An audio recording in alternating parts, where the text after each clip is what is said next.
Hey Walking Dead fans, Eric here from EVH and Gear TV, and of course Walking Dead, back to you today with another video. And please forgive me, I am sicker than a dog, but you guys, the fans of The Walking Dead, come first, and I will not let sickness get in my way. So let's get that out of the way. I'm sure people don't care anyways. So another fantastic fan theory has come to me, this time not by a YouTube comment, but a friend I've made through the, the whole Walking Dead family of Facebook groups and things like that. Kristian Smith over from the United Kingdom. And I'm telling you, just as I talked about a theory the other day by Tommy Forbes about the origins of possibly the helicopter people and the people behind them was fantastic. You definitely want to take a look at that one, the history of the helicopter people and the kind of the onset of the virus. That was a great theory, and I'm seeing that one going rampant all across the internet. But Kristian Smith, a new cool a friend that we've made here, and has shared another theory on last night's episode, Who Are You Now? That was episode 6. And we'll also, at the end of this video, we'll show you some exclusive photos from directly from AMC for episode 7 called Stradivarius. And that's going to be awesome as well, too, because Michael Cudlitz, as you know, Sergeant Abraham Ford, makes a return to the show behind the camera, not in front of the camera. He's going to be directing that episode. So looking forward to that. You will have some exclusive photos with a little bit of a collage at the end of this video, so be sure to stick around. Okay, let's jump right into this theory. Is Michonne hallucinating? So last night, we're going to read directly from Kristian's website, which is BadWolfTale, The Walking Dead Enthusiast. The link is in the description below, and I highly encourage you to frequent this website, put it on your bookmarks, do whatever you got to do, because there's going to be continued theories. He's writing right now, as a matter of fact, literally at this moment. He's been writing all day, so he's got more stuff coming out. It goes on to say 906 spoiler. So spoiler warnings, okay? Spoiler warnings right now. Spoiler warnings right now. Is RJ real, or is Michonne experiencing hallucinations? Michonne, played by Danai Gurira, was fantastic in the latest episode of The Walking Dead. We see her grieving still after 6 years without Rick or Carl, and that obviously sends out alarm bells ringing to do with her mental state. Is it possible that she could be experiencing hallucinations, just like Rick Andrew Lincoln was? It happened a lot. Remember Rick seeing Lori multiple times? I mean, that was almost his undoing sometimes. So Kristian goes on to say, towards the end of the episode, we are shown Michonne enjoying normal life within her home she, Rick, Carl, and Judith originally lived in. As she is spied on by Magna, she plans to attack Michonne, but has her mind changed as we're shown for the first time on screen. RJ, which could only mean Rick Jr., I think influence for this, his name came from the Telltale's The Walking Dead, as the baby in that game that Clementine brings up is called AJ, standing for Alvin Jr. This is the scene that I am most interested in. My question is RJ even real? I don't believe so. Why? Let me explain. Kristian goes on to say, at the beginning of the episode, what do we see? Michonne talking to herself or Rick. Halfway through the episode, she speaks to herself once more before she is cut short by Judith. But you weren't here, and neither was he. You didn't have to go through, says Michonne. What could this mean? She is clearly referring to Rick and Carl here, but what did Michonne have to go through without them being here? Was RJ born and lost along the way? Now let's get back previously to the council meeting. I remember, and I know that you do too, says Michonne. We still don't know what this means. Did they suffer an attack in the past that led up to the death of RJ? Michonne is adamant about not letting anyone in Alexandria. How do we know that she isn't having hallucinations just like Rick was? All the signs and hints are there that Michonne is mentally ill. Also, notice the scarring of Michonne and relate that back to how against she is about new people entering Alexandria. We're shown blades by Magna, hinting that they've let someone in before, which led her to be stabbed, meaning she lost RJ. I mean, look at the scarring on Michonne's back, right there. If RJ is real, then that's fair enough, but I certainly believe he isn't. We'll find out soon enough. Let me know what you think below.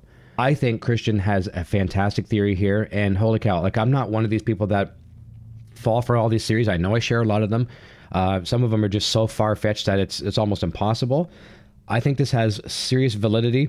I mean, if I was to rate this on a score of 1 to 10 of possibly being true, I'd say a 9.5 or higher. You know, I mean, there's no such, I'm sure there's no scales to compare these things, but I really put stock in this theory.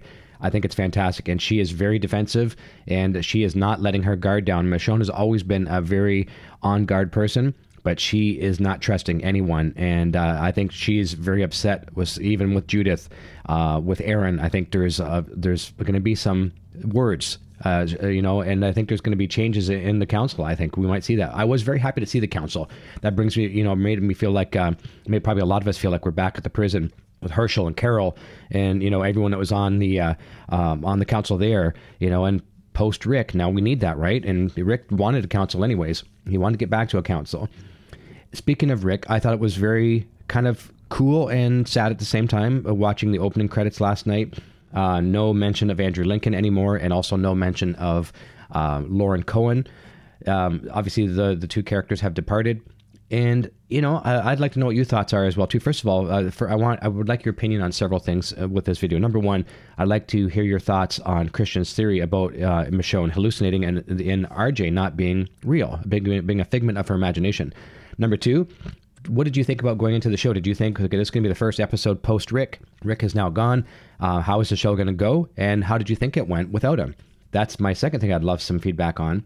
And what are your thoughts going into episode 7? We've only got 2 more episodes to go for this half of the season, and then we'll pick back up in the new year. I'm looking forward to next week as well, too. I felt it was a very fresh show last night, which I anticipated. I watched with my son. He really enjoyed it. I think I like it a little bit more than he does. I think he watches more just to kind of hang with Dad, but he did enjoy it. And it just, every little bit was really fresh. The new characters I kind of dig. It's going to take a while for Magna to grow on me.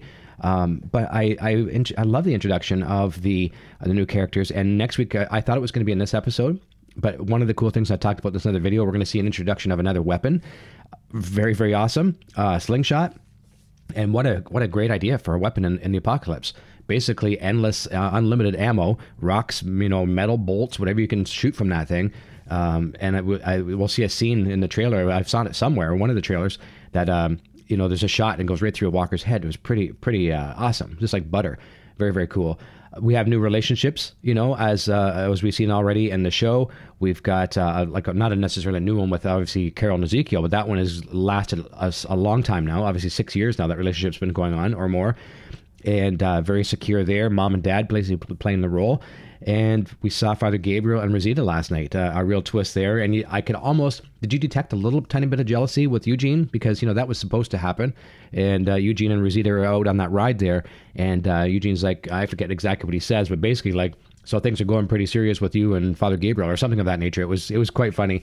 And what else do you think about the new haircut? That's pretty awesome. I think they've simplified things with Eugene. He is badass now, as you saw, stabbing walkers like no tomorrow, like basically rushing to take charge. That is not the Eugene we've seen before. He'd be the first one hiding behind Rosita. That was awesome. And then towards the end of the show, obviously, Eugene is somewhat injured, having to rush off, run away, hobbling with a makeshift cane or crutch as Rosita gave to him.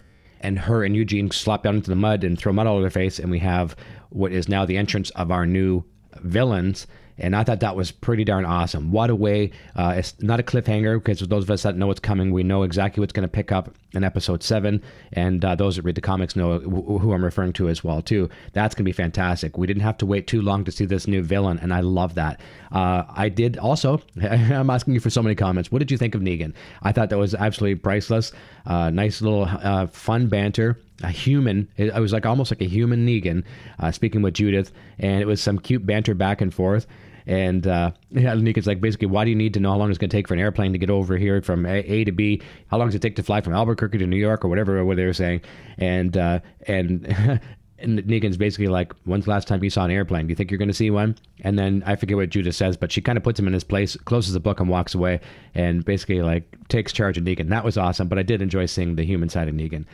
Okay, so I'm running out of breath here, which is probably a good thing for you guys and girls. I want to say a big thank you to the people that caught the live stream last night. I will be doing live streams as often as I can every Sunday before the show, usually 1 hour before the show airs, so 7 p.m. Eastern. There are a couple days throughout this, there's a day this month I won't be doing it. I'll let you know about that soon. But made some really cool new friends here in the Walking Dead community, and if you are new, if you're checking this finding this video for the first time, please consider giving me a thumbs up, and you like this content. If you haven't yet subscribed, please do so and turn on post notifications. And I always say this, I sound like a broken record, but I will work just as hard to keep you as a subscriber as I did to get you. Love to have you, love to have your feedback, and I do read comments on YouTube, try to reply to them as often as I can, and most of them in a mostly timely manner. The channel's still small enough where I can do that, and I appreciate the feedback, and I at least I can do is try and get back to you.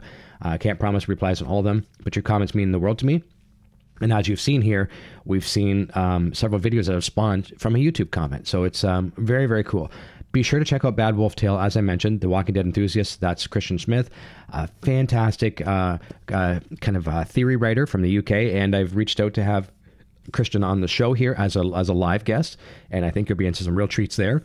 Well, I'm not sure when that will happen, but we're going to try to put that in place. And now I'm going to let you have a look at some exclusive photos direct from AMC, used by permission from AMC's press networks. From episode 7, Stradivarius, directed by Michael Cudlitz. And once again, I'm going to be, I had a person ask about the song. I'm going to use the same song again. It's a song called Pass You By. It's by my band Finding Core. We're retired now, but I think it's a nice song to underscore life passing you by. And life has passed by all of our favorite characters here in many, many years, and there's been a lot of loss. There's been rebirth, there's been victories, there's been defeats, and this song just kind of goes along with the pictures and lets you, acknowledge what your life is, good or bad, but don't let it pass you by. We will see you very, very soon. Enjoy these photos, and until next time, cheers.